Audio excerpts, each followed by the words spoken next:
আসসালামু আলাইকুম রহমতুল্লাহ। কেমন আছেন? আলহামদুলিল্লাহ, আমি ভালো আছি। কখনোই নিজেকে অসহায় ভাববেন না, কারণ যে সৃষ্টিকর্তা আমাকে আপনাকে সৃষ্টি করেছেন সে আমাদের সকল কথাই জানেন, বুঝেন। তাই সর্বসময় সর্বক্ষণ সৃষ্টিকর্তার উপর বিশ্বাস ও আস্থা রাখুন। একটা সময় দেখবেন সব কিছু পরিবর্তন হয়ে গেছে। ধৈর্য ধরুন, আল্লাহ পাক আপনার আমার ধৈর্যের সফলতা দিবে। যারা অভাবী মানুষ তাদের অভাব একদিন শেষ হয়ে যাবে, কিন্তু যারা লোভী মানুষ তাদের লোভ কখনোই শেষ হয় না, অভাবও শেষ হয় না। অভাবী মানুষের অভাব কিন্তু একটা সময় পরিপূর্ণ হয়ে যায়, কিন্তু যারা লোভী, যাদের অভাব কখনোই শেষ হয় না। এটাই বাস্তব, এটাই সত্য। বিশ্বাস না হলে দেখুন আপনার চারপাশের মানুষগুলো।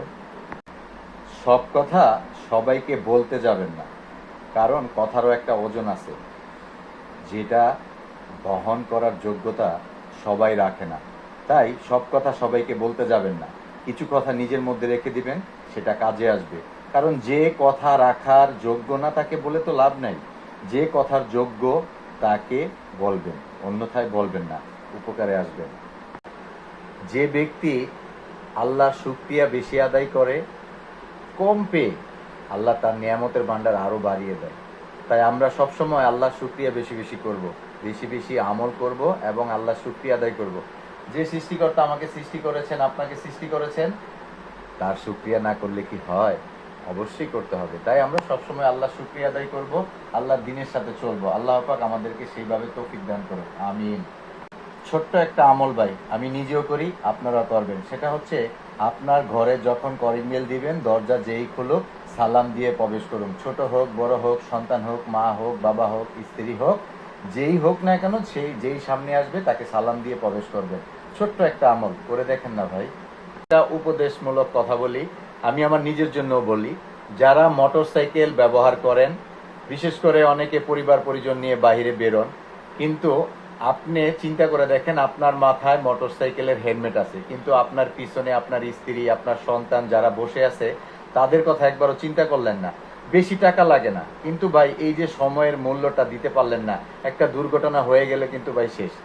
জীবন থেকেই চলে গেল একটা জীবন, সুন্দর জীবন, মানে একটি দুর্ঘটনা সারা জীবনের কান্না। তাই ভাই মেহেরবানি করে আপনারা সবাই পরিবার নিয়ে যখন বাচ্চা এবং স্ত্রীকে পিছনে নিয়ে বসবেন, যেই হোক না কেন, হেলমেট ব্যবহার করুন। এটা মানে আপনার আমার জন্য অনেক উপকার। একটা দুর্ঘটনা হইলে ভাই সারা জীবনের কান্না। তাই সবসময় নিজেও সচেতন থাকুন, পরিবারকে সচেতন রাখেন। অবশ্যই আমার এই ভিডিওটা আপনার যদি ভালো লাগে, লাইক কমেন্ট শেয়ার করবেন। আসসালামু আলাইকুম রহমতুল্লাহ। চিকেন অ্যারাবিয়ান, মাসুম রে পাড়া কো, মাসুম খাইলে তাড়াতাড়ি আয় পড়া। মাসুম তোমার সারা খায়া ফেলাইতেছি আমরা, বুঝছো? তুমি দোহান লয়ে পড়ে থাও। চিকেন অ্যারাবিয়ান যদি খেতে চাও চলে আসো জলদি তাড়াতাড়ি, পিকে হাউস পূর্বাচলে। পূর্বাচলে চলে আসো তাড়াতাড়ি। বলেন, আবার বলেন, চলে আসো। তোমাকে আরাবিয়ান কেবাব খাওয়ার জন্য সৌদি, দুবাই, আমেরিকা যাওয়ার দরকার নাই। তুমি এখন পূর্বাচলেই পাচ্ছ পিকে হাউসে আরাবিয়ান কাবাব। চলে আসো। এই যে আরাবিয়ান কাবাব, চলে আসো। গাইজ আসসালামু আলাইকুম রাহমাতুল্লাহ। চলে আসছি আমরা পূর্বাচলে পিকে হাউসে। এখানে খুব মনোরম সুন্দর পরিবেশ। এই দেখেন, একটা নিম গাছ আছে, অনেক সুন্দর একটা নিম গাছ, প্রাকৃতিক পরিবেশ। দেখো আমরা আজকে খাইতেছি হলো যে chicken Arabian kebab with salad and rumali রুটি।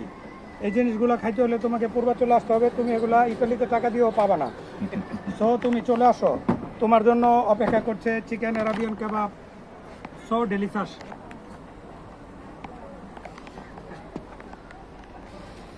আমার বউর ফাটা দিলাম আর কি।